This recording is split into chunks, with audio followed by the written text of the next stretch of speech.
Hey guys, welcome back to my page. So I am back. This is like my third attempt to make this video, so hopefully I can go ahead and get it done. I actually tried to start the video outside, but of course, it's getting dark out here in California right now, so I just had to move back inside. So hopefully I can get this video done and you guys can give me your input on this topic. How to say no to family and friends when they ask for money. A lot of people feel so guilty. Sorry, y'all. I gotta charge my phone. But a lot of people feel so guilty saying no to family and friends when they ask for money. And I'm just like, for what? Oh, shoot. Come on.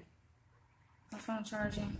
Sorry, y'all. Sorry. Okay. So, how y'all doing today, by the way? I had a very great day today. I worked at my internship site, and I just got home maybe like an hour ago. So, feeling great. And this topic just dropped on my mind today because I had, I won't even call them a friend, but I guess you can call them a friend. I don't know how to categorize this person. But as for money, and not really ask. It's like, how sometimes people will ask you for money, not directly, but indirectly. They'll ask something like, oh, do you have this? Or when do you get paid? Or I don't know. They have certain ways to ask for money without coming out directly because they're trying to see if you have it. And my response is no, I ain't got it. Before they even get to, oh, can I borrow? I just say, I don't got it. You get what I'm saying? I feel like that's the best way to do it because it will become a habit. People will habitually come to you all the time when they're down and out. They would treat you as a bank. And I'm going to address all sides to the equation because I know there are a lot of people like, oh, that's wrong. You should help family and friends out when they're down and out. When a person is in need, you should help them out. Okay, let me start off by letting y'all know something about me, how I grew up, and so forth. I was raised in a two-parent household, mother and a father. I love them both to death.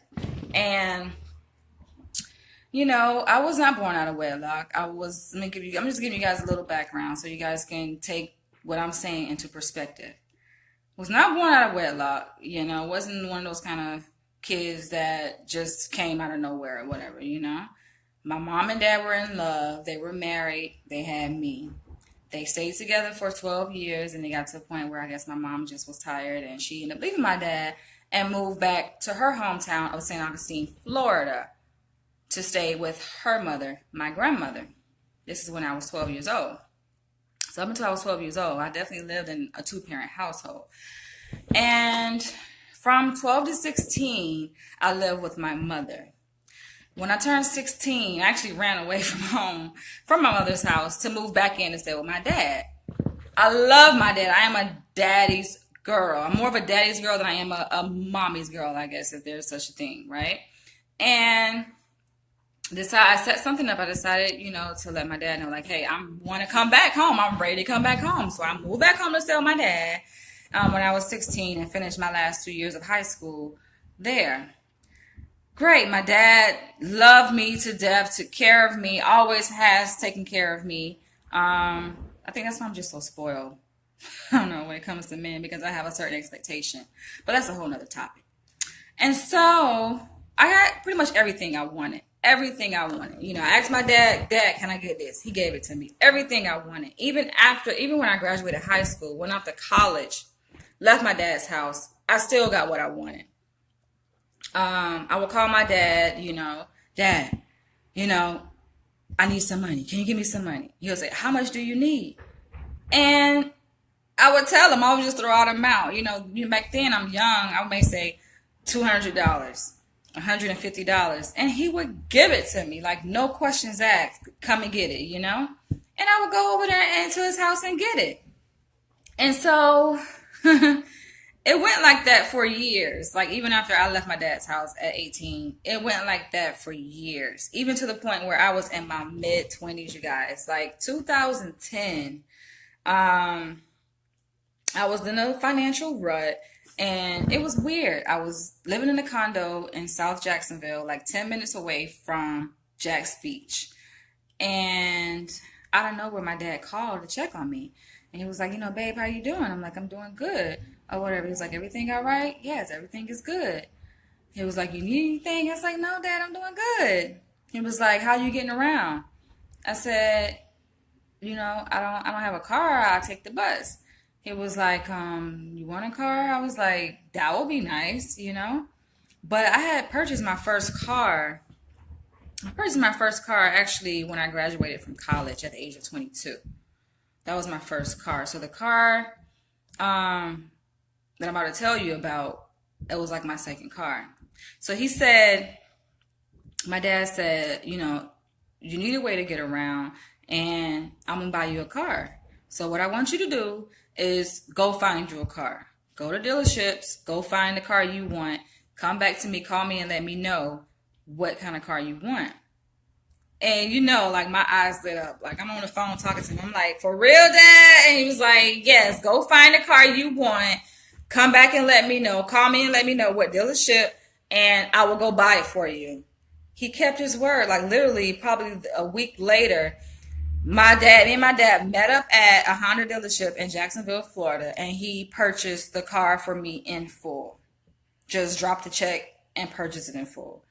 No questions asked, right? And I was so grateful for that.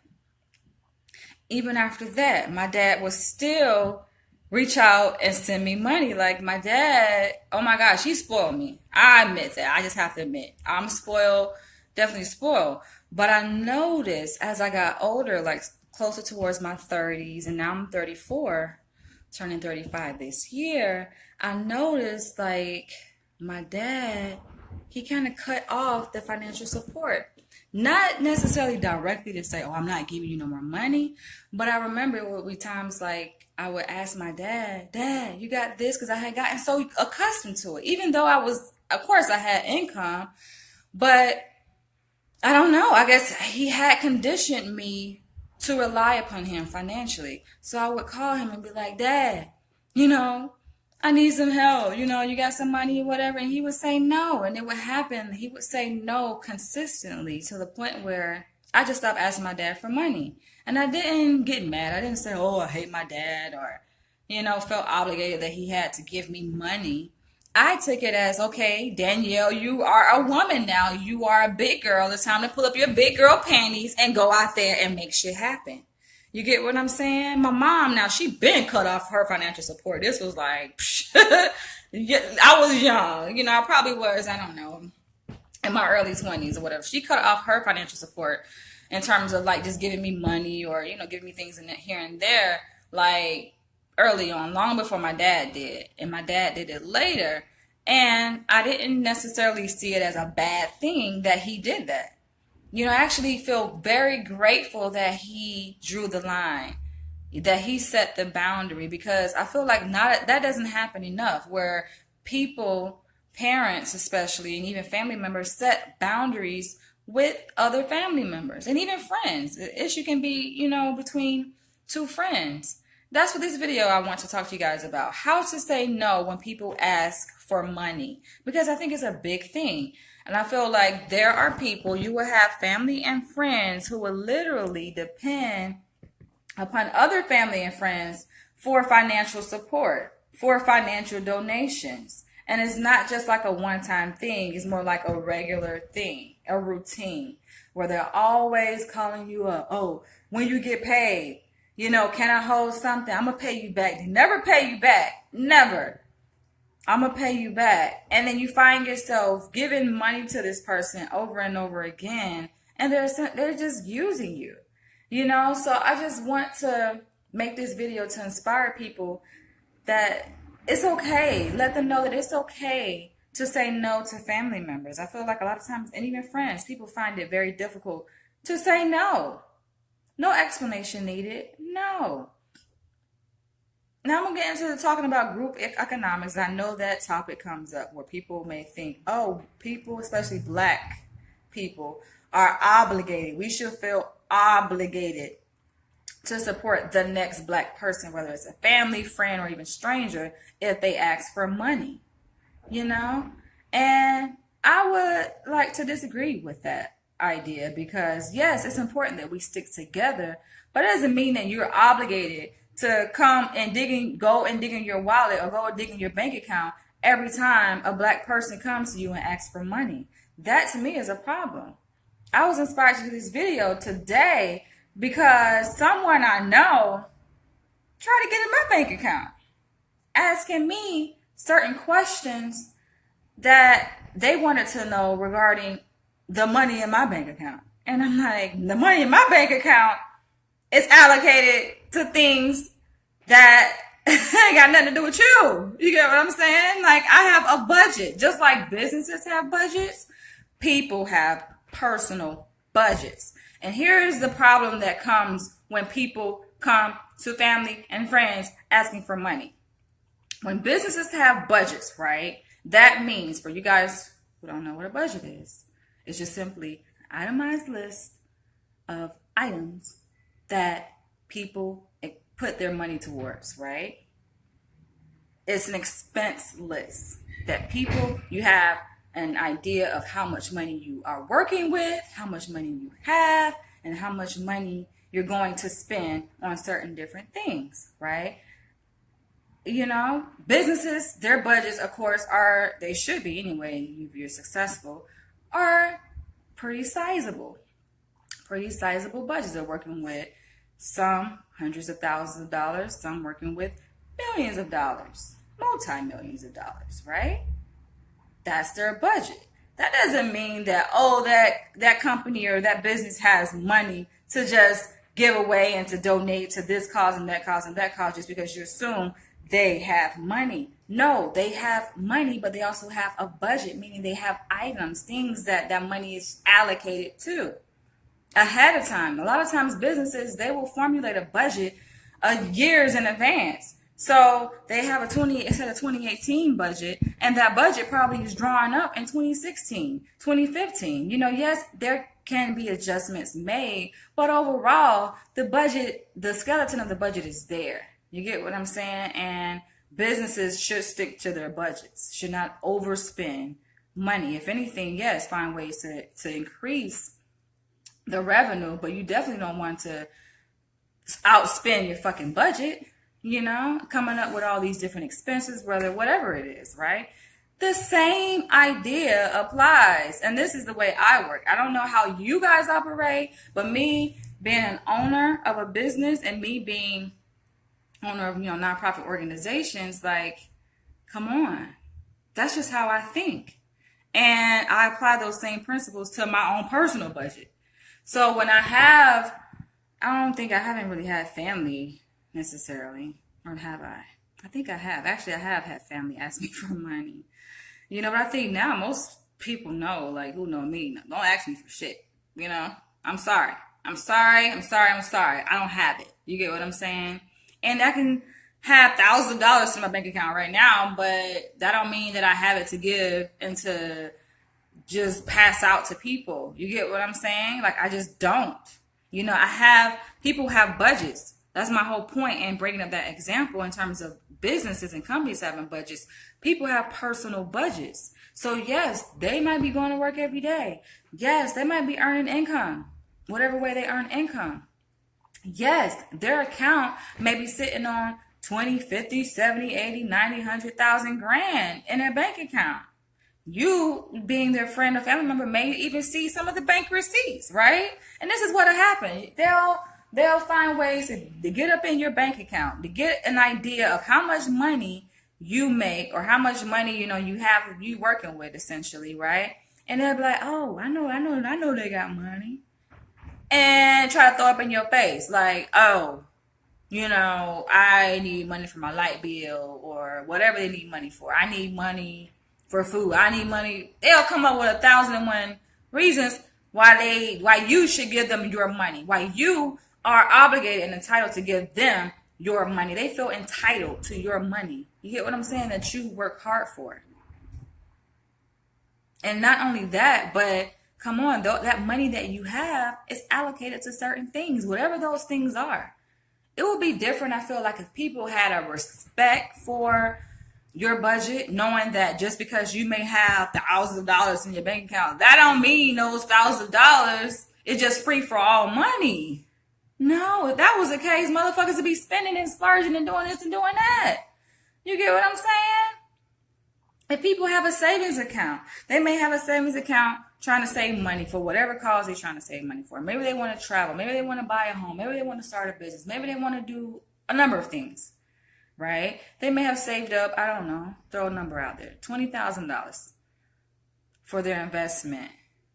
That is your savings, right? And then you got somebody say, oh, I just got locked up. Can you help so-and-so get locked? Can you help so-and-so bail so-and-so out of jail?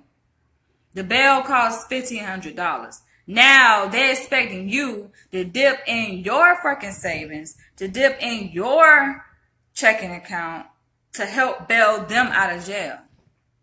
I don't have a problem with helping people, but I'm talking about this video that I'm making for you guys, and I want to tell you guys is that be smart about it. Don't just say, oh, just because it's family, just because it's friends. Okay, let me go. Somebody, you get a phone call. I'm crying. Whatever financial crisis that came about, right? So all of a sudden, you got to get sucked up into their fucking crisis, and automatically you feel obligated to give. This video is about how to say no, for you guys who just are tuning in, how to say no to family members and friends when they ask for money. People run into a financial crisis all the time. Trust me, I know. Like I said, I know this topic from both sides of the coin. That's why I gave you guys a backdrop about how I was spoiled growing up and even through my young adult years. Spoiled. I got what I wanted. You get what I'm saying? And people feel entitled to your money. It's like, I would never have work. First of all, work as hard as I work and earn what I have, to let another person, I don't care who that person is, come in and tell me what I should do with my budget. That is my budget. That is my freaking money. I don't care. You know, and I hope that you guys, if you haven't already adopted this approach, that somehow what I'm saying can resonate with you. A person should not feel obligated. You should not feel guilty before saying no, because that's your money. You have a budget. You have certain things that money is allocated towards before you even make the money. You get what I'm saying? And so then you have unexpected fucking surprises, people popping up saying, I need this, I need that. How is that going to offset you? And you, of course, Christians watch this, right? And I know y'all have y'all belief.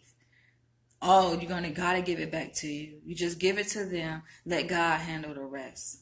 And I'm going to talk about freaking tithing. Even though I no longer practice Christianity, I haven't been to church and God knows when, you'll have Christians swear by this.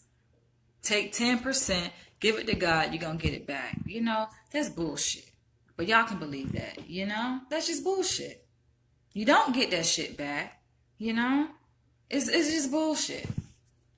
So, no, you should never feel guilty for saying no to a family member or a friend. Why? Because it's your money. You earned it, you know? And this is the thing. Will they do the same thing for you? A lot of times they can't do the same thing for you. So you become the person where everybody in the family or whatever comes to you always asking for help. You know what I teach people who develop a sense of learned helplessness, like they always need this and need that? I teach them a very important lesson. This is even at my job, y'all, where I work as an intern psychologist. You know, people ask this, not to say that nobody can ask me for nothing. Now, I help people out. Don't get it mistaken. But guess what? It's going to be on my terms, because nobody going to send me to an early grave. And nobody is going to have me all stressed out because of their problems. You get what I'm saying? I take on what I can handle. Even prime example. Okay. Yes, I'm a PhD, second year PhD student working towards a degree in clinical psychology, right? And As part of that, psychologists are considered scientist practitioners. So we are scientists, but at the same time, we're clinicians, right? We do science, we do research. Part of that research, part of the act of doing science, of course, is crunching numbers. So there's a program called SPSS. I think it stands for Statistical Package for Social Sciences, right? It's basically a program that psychologists, scientists, researchers use to analyze their data. Now, there are other people, of course, I work with who are, students as well and going to school. And do you not know, it just bothers me when people assume that you just gonna be their doormat, that you just this person that they can come to and you're gonna just do anything, right? And so somebody asks, they didn't even ask me, they asked a person that knows me, somebody I work with, oh, can you ask Danielle, can she help me with my SPSS? I'm like, I don't mind helping people, but I'm like, what is this help that you need? Because a lot of times help, and a lot of people eyes is, oh, can you do the assignment for me? I ain't doing nobody's work. Hey Sylvia, you do your own work. I'm not doing your work. You get what I'm saying? So as far as a person, you coming to me saying, oh, can I help you with your SPSS? Yes, I know statistics very well. That's one thing I'm pretty good at. I'm pretty good at math. I'm good at math. I'm good at statistics. I'm good at crunching numbers. So, yeah, she probably know that I am good in that area. And that's why she went through somebody else. She didn't even ask me. She went through somebody. Oh, can you ask Danielle if she can help me with my SPSS homework? I'm like, no. I already made my mind like I ain't helping nobody with nothing. Number one, you can't come to me and ask me yourself, then no. Number two, no. I have no problem saying no. You get what I'm saying? And the same thing applies. Like, I don't want to teach people they can come to me because they're going to always try to come to me. You get what I'm saying? They're going to always feel, oh, we can rely. And in the moment, guess what? The moment you say no, they get mad. They get mad because not everybody appreciates it. So I don't mind. That's the whole thing. There's nothing wrong with helping people, but make sure when you are helping other people, make sure they appreciate it. Don't waste your help. It's nothing worse than working hard towards something. You decide you want to go and help somebody, and guess what they do with your help? They take it and throw it in the dumpster. That's one thing ain't gonna happen. It ain't gonna happen. I try to be nice. I'm a very nice person. I help people in so many different ways. But yes, when it comes to the money situation, don't come to me asking me for nothing. Because it ain't happening. It just ain't gonna happen. It ain't happening. And I just hope that other people can develop, because that's the thing. If you teach people, they can't just come to you asking for money. Guess what that's gonna force them to do? Find a way. I would rather help people in that way by teaching them that you can do this yourself. You don't have to be dependent upon somebody else for help. You can go out there and help yourself.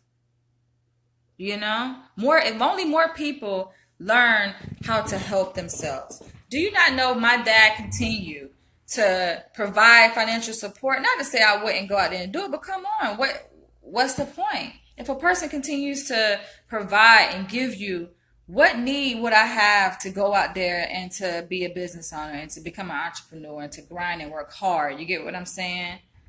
Because he's giving it. He given me everything. I had everything given to me.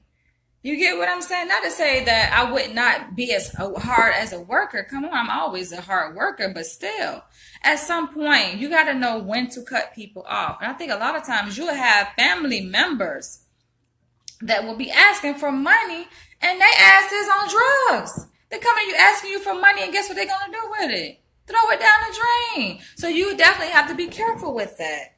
You don't feel guilty because that's your freaking money. And number two, you have actually this is number one is your money, number one. And I'm gonna talk about that. What's yours is yours. Because I learned that shit early on. Thank God my mom taught me a very valuable lesson. And number two, you have a budget. Stick to the budget. You know, don't give your money out to random people, even if it's family members. You know, be very careful. You know what I'm saying? Before you do that, before you just say, here's $1,000, here's $5,000. Fuck that. People all gonna always be coming to you. You know? Yes, I learned the principle early on. My mom taught me this, and I thank her. I thank her for telling me that you cannot, it makes no sense to get mad at somebody else's things. It's theirs. When I was growing up, this is when my mom and dad were still living together, right? They were still in love. They probably still are, but they're just not together. You know, and I tried many years to try to get them back together as a teenager, and it just didn't work, right? That's a whole nother story. But when I was young, and my mom and dad were still together, and I was like young, I was like grade school age, right? Like elementary school age. And for the summers, my mom would take me and my sister to go stay with her sister, right? My aunt and my grandmother. You know, and we would spend time with my cousins, my mom's sister kids, right? And they were boys. Now, me and my sister were girls. My cousins, they're boys, right? I love my cousins, you know, love them. That's my fam, right? But we would go to their house, and we would actually take turns. So they would come to our house, you know, in Jacksonville in the summer sometimes. We would go to their house in St. Augustine, Florida sometimes. So we would, you know, switch up. And we go to their house, the boys, you know, my cousins, go to spend the summers with them. And I don't know if it's a boy thing or what. Maybe it's a boy thing, right? Just how boys are. You know, they had their video games, Nintendo. Back then, we talking about Nintendo. You know, I don't even know if it was PlayStation, but definitely Nintendo, right? They got their games and stuff. And then, you know, everything be going good. We playing games, having fun, right? Playing with their games. They letting us play with their games, right? And then somebody get mad. You know, it's always somebody got to get mad, right? So somebody get mad, and my cousins, they'll snatch their game back, right? Or their toys back. Take their toys, take their game, and say we can't play with it, right? And I remember, I think maybe we told our mom about it or whatever. And you know, this is what I remember the most of. What my mom said about that. Then she beat this shit through me and my sister's head. She said, you do not. And she was like, don't let me see you do. My mom was very strict, you know, very strict. She would say, you do not. And she made it clear. You do not, never fight over somebody else's stuff. Because it's theirs. You don't know how stupid you look crying. We were kids. You get what I'm saying? Crying over somebody else's stuff. Their toys. This at that time, you know, we're talking about toys, right? You don't do that because it's theirs. So don't let me catch you crying over. She didn't care about, okay, it's wrong. We were having a good time. We were playing. Me and my sister did nothing wrong. But out of nowhere, maybe just boys being boys, snatch their shit and say, I don't want you to play with my toys. They would take all their toys away, and we couldn't play with none of their toys. Granted, when they came to our house, it wasn't like that. You know, we let them play with our toys.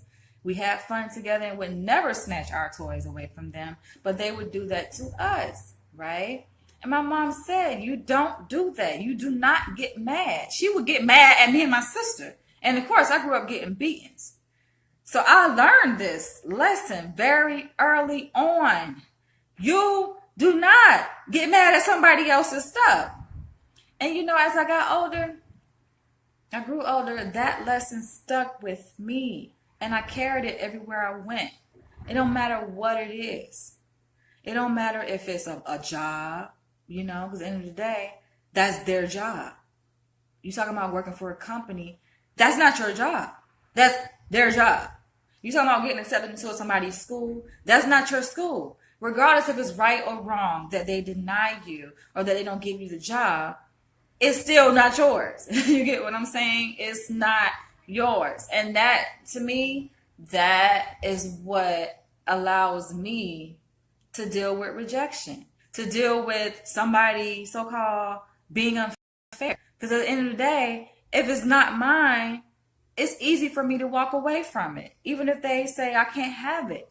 Even if I deserve to have it. You get what I'm saying? Even if it's wrong for them to take it away from me, at the end of the day, the question boils down to whose does it belong to? Okay, so give it back to them. End of discussion. No need to argue about it. And I find it very interesting how people, they will argue. They will literally hold court trying to prove why it's so wrong what a person did to them. Oh, they shouldn't do this. It shouldn't be this way. And it's just like, who are you to say that? It's not yours to begin with. It does not belong to you. If people are Indian givers, you get what I'm saying? If they give you something, they give it back to, if they want it back, give that shit back. It's not yours. You get what I'm saying? And even if it is theirs, and they didn't give it to you, but they let you borrow it, and they decide, you know what, I'll give my shit, give it back to them. It's not yours. The same thing goes when it comes to somebody's money. That's not your money. That's their money. If they don't want to give it to you, if they don't want to share, fine. Move on. And I've taken that approach even from on the other side of the coin. You know, I don't expect people to give me money. I don't care if they have it. It's their money. Y'all just don't know. Like, period of time in my 20s, and this was, late 20s. You know, I went through some things, some really challenging things. To make a long story short, yes, I was homeless, right? I was panhandling. I was just fucked up in Florida, right? And you know what? While I was out there panhandling on the street, asking people for money, you know, I did not get mad when people said no. I knew people would have money. I didn't get mad. I figure, okay, I ask the next person. The next person walk by, they say no. Okay, I ask the next person. Next person walk by, they say no. Okay, I'll ask the next person. Somebody gonna freaking say yes. And I think that's what, like, that experience alone shaped me into a very great business person, a very great marketing person. You get what I'm saying? You learn things through your trials and tribulations. So that's the whole point of this video. It's okay. It's okay to say no, because in saying no, you teach people something. The world isn't going to end. Essentially, this is what I'm trying to get my point across to you guys. The world is not going to end because you tell a person no. I think everybody has a spirit of survival in them. It's innate. So even if you tell a person no, they will find a way. If I can say this as a person who survived homelessness, and when I say homelessness, yes, homelessness. You get what I'm saying? No roof over my head at a time. Out there on the streets, literally like trying to find a way to survive. Asking people for money, panhandling. At gas stations, on the corner, so forth and so forth. You know? Trust me. You can survive. People, homeless people, not to say you don't feel sorry for them or you don't help them out. Yes, your spirit will tell you if you should give money or if you shouldn't. Your spirit will tell you that, right? So it's not to undermine the social problem of homelessness, but I'm just saying people have a spirit of survival. People going to survive regardless, you know, and when it's a person's time to go, it's their time to go. But I say this to say that, like, come on. I know what it's like not having, you know? And that I appreciate the times when people would say no, because you know what? When I was on the street and people would say no, and I'm talking about it would be cold. Cold outside, hot as hell, whatever. I didn't have any food, nothing. You get what I'm saying? And people would say no. That when people said no, though, that just made me more grateful for those who said yes. Said, here you go, baby. Here's $5. Go get you some food or whatever. And that made me so thankful and so grateful. And not only that, knowing how hard it is to get money out of people, especially for free. You ain't did shit for the money. You just asking, hey, give me this, give me that. And people give it to you. You get what I'm saying? You did nothing for it. You did nothing to earn the money. When people would say no, and I got no after no after no after no after no, to the point where, yes, it does something to you because you're like, okay. I'm trying to survive. I'm about to die out here. And nobody, like you go through the motions, right? But it builds character. It really does. It built character in me. It made me go harder. It planted a seed in my head and it motivated me. It said, Danielle, this is not your reality. And I'm talking about, and here I am telling you guys my part of my story. I'm not about to end this video because I don't want to go too much in depth, right? Because there's a lot more to the story than that. But it really, think about that. It motivated me. It planted a seed in me to say, you know what? It's time to grind. And this is a time when I'm talking about this period I'm telling you guys about, this is post-bachelor's degree, post-master's. You get what I'm saying? No college student expects to be homeless after going to school. After they tell you, oh, all you gotta do is just go to school. Go to school, you'll be successful. That's the whole message I heard throughout school. From kindergarten all the way through 12th grade. Go to school. You go to school, you'll be successful. They don't tell you the other realities of life. How hard it is, even with a bachelor's degree sometimes, to get a job. It ain't about skill set. Oh, you ain't skilled enough. No. It ain't got nothing to do with that. A lot of it is just racism and discrimination. We know this. And I'm talking about the South, baby, Florida.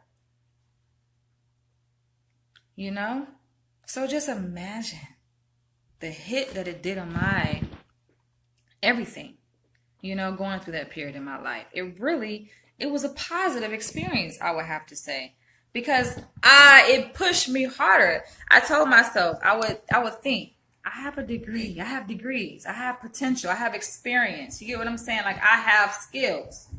I have a passion for giving back. With a bachelor's degree in psychology, with the experience I had gained.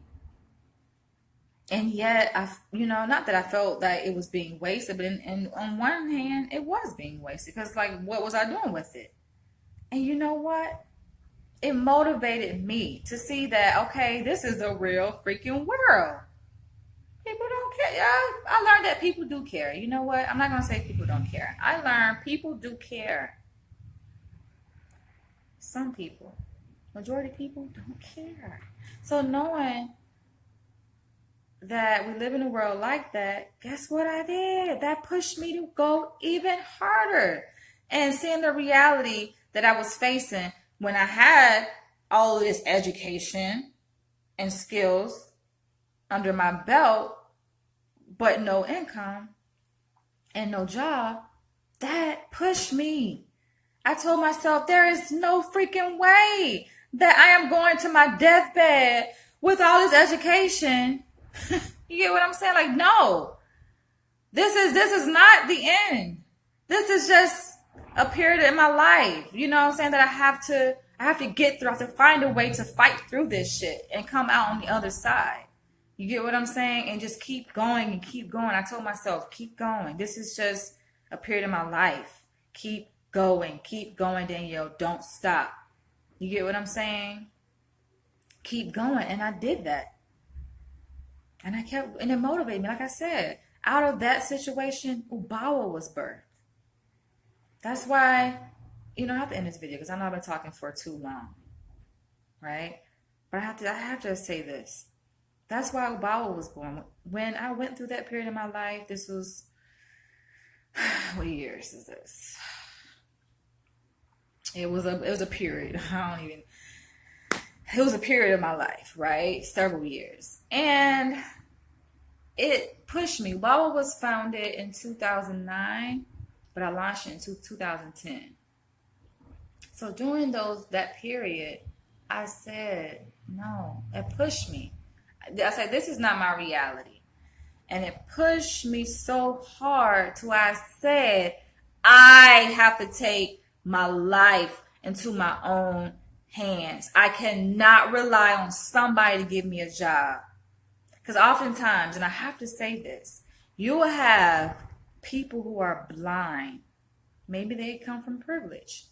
And they will have the nerve to say, black people are lazy. Poor people, they just on welfare. You know, they don't want to work. You know, and I didn't even take out welfare. I could have went to welfare. But no, the mindset I had, I'm a college graduate. I'm going to find a way to make this shit work. You get what I'm saying? I'm going to find a way to do it the right way, quote unquote.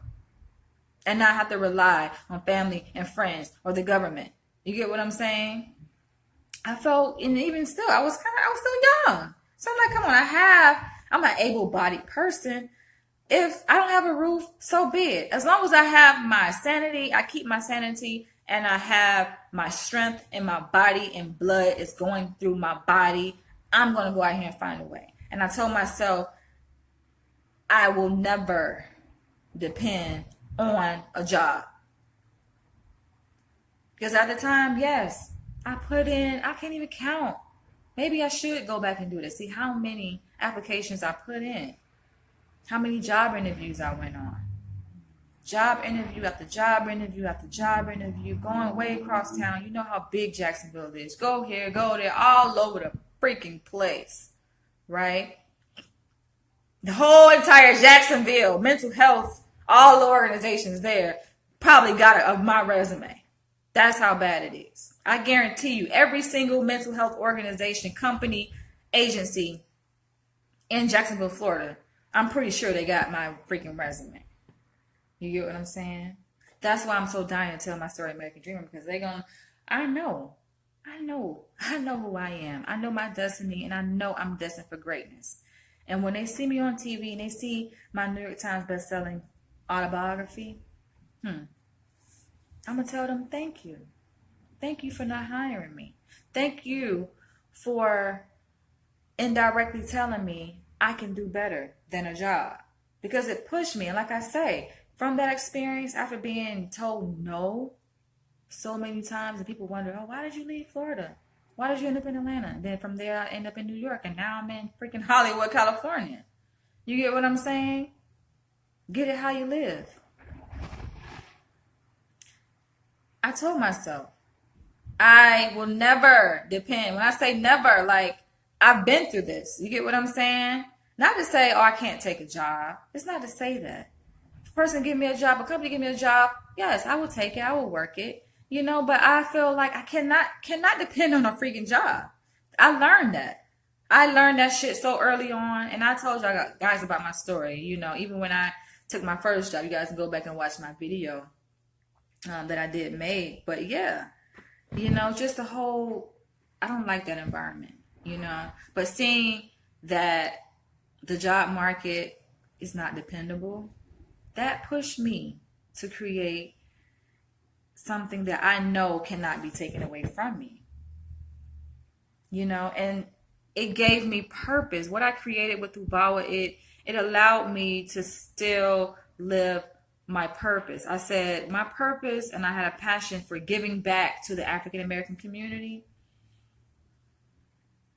And being that I felt like every organization in Jacksonville, Florida, just told me no, and I could not live my purpose. I could not use these skills in my education that I had gained, because obviously it was no good to them. I said I felt like I was so rich and with talent, you guys, like so rich with knowledge, that I'm like, I gotta do something with this shit. You get what I'm saying? I got to do something with it.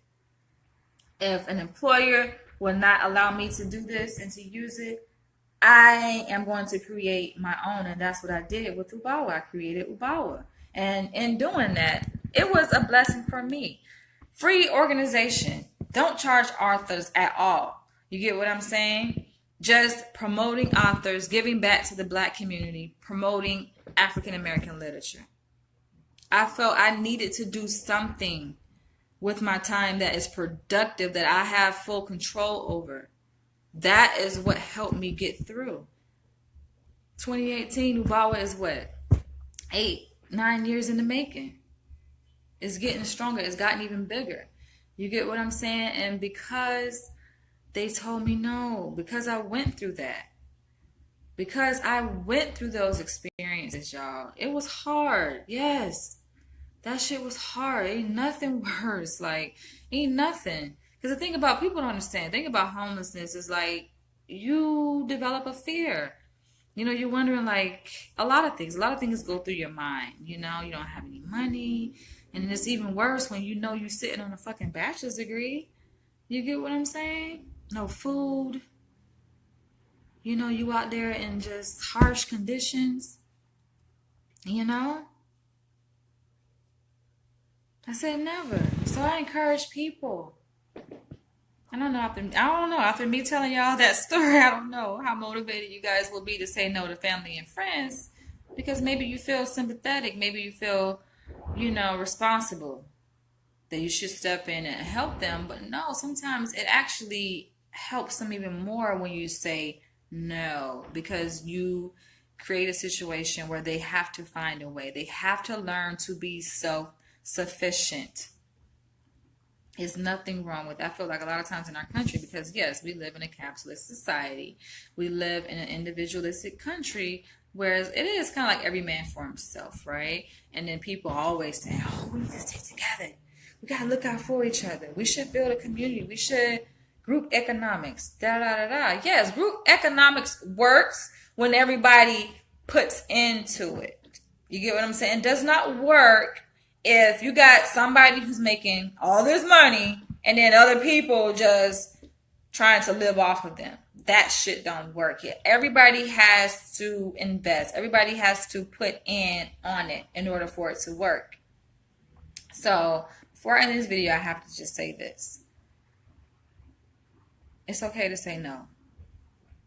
You know, no has motivated me in life. And I'm sure it works the same way with other people, by just simply telling people no. I feel good when I can say no. You know, because I think I used to be that kind of person, feeling like, oh, I need to help. Let me go and help this person. Let me go and do it. I got to empty my bank account just to show how much I love and care about a person. It's just like, that's not showing you love and care about a person. If you love and care about a person, you would assess the situation and see, number one, why are they asking for money?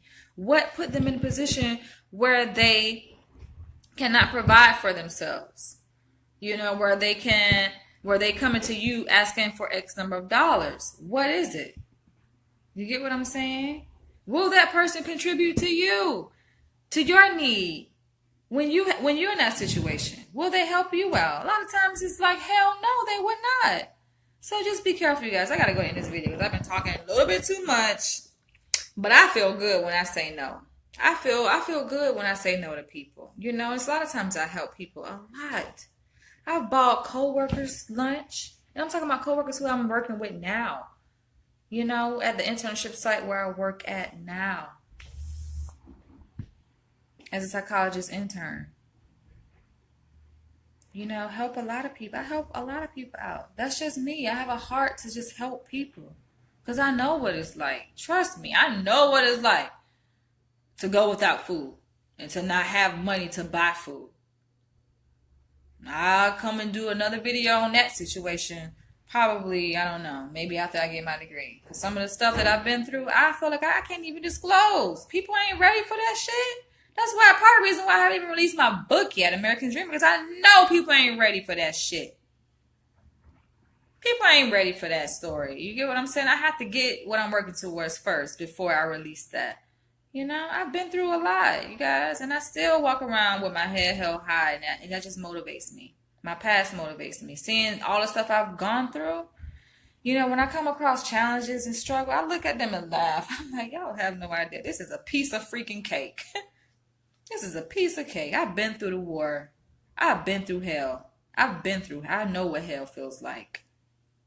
So ain't nobody can put me in the hell because I've been through it. All right, y'all. Catch you guys later. Let me end this. And you can say no. It's okay to say no to family and friends. Tell them no. I ain't got it. You ain't got it. You can be having, like I said, you can have 10 grand in your bank account. No. No. All right, let me leave y'all alone. I love you guys. Catch you guys later. Bye.